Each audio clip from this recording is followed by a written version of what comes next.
Hey everyone! So I'm back. I'm so excited. I'm gonna do my first book talk-ish thing. Not a book talk, but a world talk. So let us begin. First of all, I'm just gonna talk about like the world in general, and then I'll do like characters. So Percy Jackson. Really, I've been reading them forever. They are my absolute favorite. Ask any of my friends. They get me started on PJO, there ain't no stopping. I love the fact that we grow with Percy. We start and Percy's 12 and he's this young kid. We get to see how he grows up and he grows and he becomes one of the most awesome people ever. He's so caring and do anything for his friends, and going from the scared kid who just lost his mom to the guy.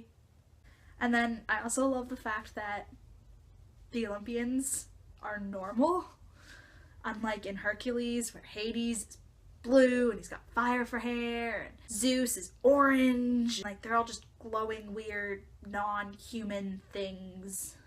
But in this, Zeus, normal guy with pinstripe suit. Hades just likes the color black. Poseidon, Bermuda shorts and a t-shirt. Athena, blouse and jeans. They are just so normal, and it really makes them seem more real. It gives them that attribute that makes them seem like they really are there. I think the fact that they all live in a cabin with people who are their siblings who have same interests as them, or some that aren't the same. I also like the fact that their world is hidden within ours. It's there, just not everybody can see it. It blends in and it just brings a whole nother level to the world. You peel one level, it's normal. You peel back one level and there's monsters and Greeks. Okay, so now, part 2. We're going to talk, I'm going to tell you about a couple of my favorite scenes. So in The Lightning Thief, some of my favorite scenes are the thrill ride of love. We're going to go get Ares' shield, and it's down in the thrill ride of love ride, and Percy's like, "Come on, Annabeth!" And Annabeth's just like, what are you doing? I'm not going down there with you. Even though it's an abandoned theme park, you can feel the 12-year-old in. Like, ugh, it just kills me. And then my other favorite scene in that book is the animal truck. That scene where they're in the truck and they cut the gum out of the zebra's mane and they feed them the right food. They agree to be friends. It's just so sweet and innocent, and they're 12. In the second book, a couple of my favorite scenes are Sirens, when Annabeth sees the picnic with Luke and her mom, and then later we find out some other things that were in that scene that Percy didn't see when he touched her, but just holding her, and she cried, and it was just so sweet, and you can see how close they are now at this point. He has her picture in his notebook just to remind him that this is real. Camp Half-Blood exists. It's not just something he made up. There are monsters he may have to fight, but it's his life. And then my last favorite scene in that book is the chariot race, and then they work together, and they win, and they beat Clarice, and she kisses him on the cheek.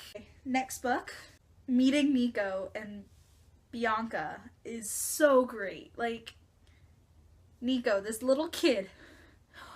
But wait, if you're a son of Poseidon, can you surf? Like, just the innocent questions like that. The utter amazement Nico has with the fact that they are half-bloods. And he plays Myth of Magic, and it's just so cute. And then, of course, Apollo and his haikus. Like, his haikus are the best. Green grass breaks through snow. Artemis pleads for my help. I am so cool. It's not even a haiku. It doesn't even have 5 last syllables. Come on, Apollo, get your stuff together. I'm incognito. Call me Fred. Like, I just love that. The fact that the gods just, I'm incognito. Call me Fred. No big deal. Just do it. And then the damn snack bar is a great scene. That scene, though, is so great. I don't understand this language. It changes too often. Like, Zoe not understanding, and Thalia and Grover and Percy just laughing, having a break, being the kids they are. And then Miss O'Leary is awesome. Just, he has a giant hellhound as a pet. How much cooler can you get? You have a giant dog as a pet that can shadow travel and take you anywhere in the world. That's pretty cool. Then we have meeting Calypso, and then when he finally gets back to Camp Half-Blood and you see Annabeth giving a speech about how he was her best friend, and she's crying and she looks so upset and like her hair is messy, and then she sees him. She attacks him because she's mad because she thought he was dead. But really, she is so happy he's back. Favorite part though in Battle of the Labyrinth is when Rachel Elizabeth Dare hits Kronos in the face with a blue plastic hairbrush. It is the best thing in the world. A mortal hitting a all-powerful titan in the face with a hairbrush. Look, look. It has a blue plastic hairbrush. It's sparkly. And I will hit the Titan Lord in the face with it. I love all of Last Olympian. Last Olympian is my favorite. It's just so good. A battle starts about 30 pages in and just continues and continues and continues.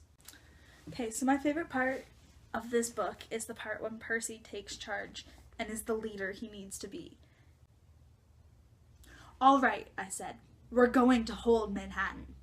Selena tugged at her armor. Percy?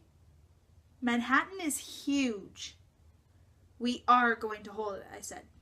We have to. He's right, Annabeth said.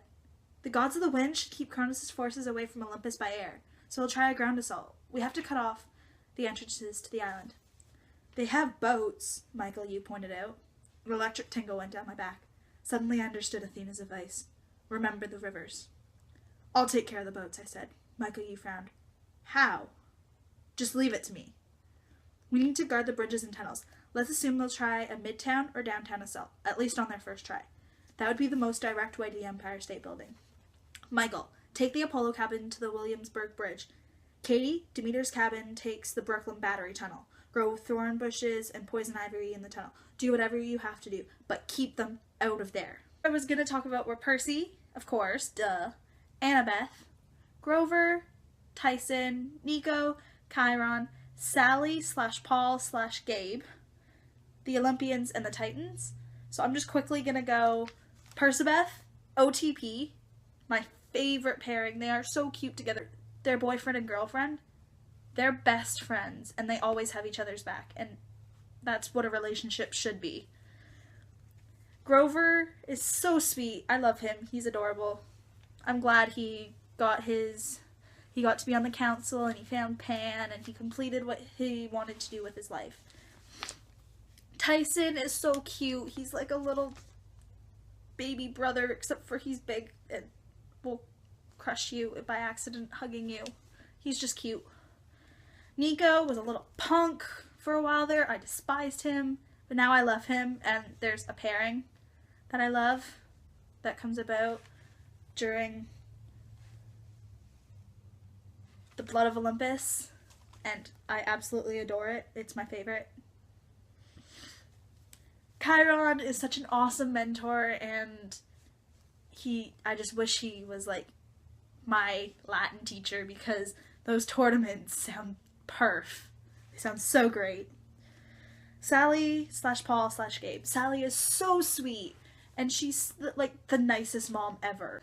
She's so understanding, and I freaking hate Gabe. Gabe's just a pig, and I'm so glad he's dead.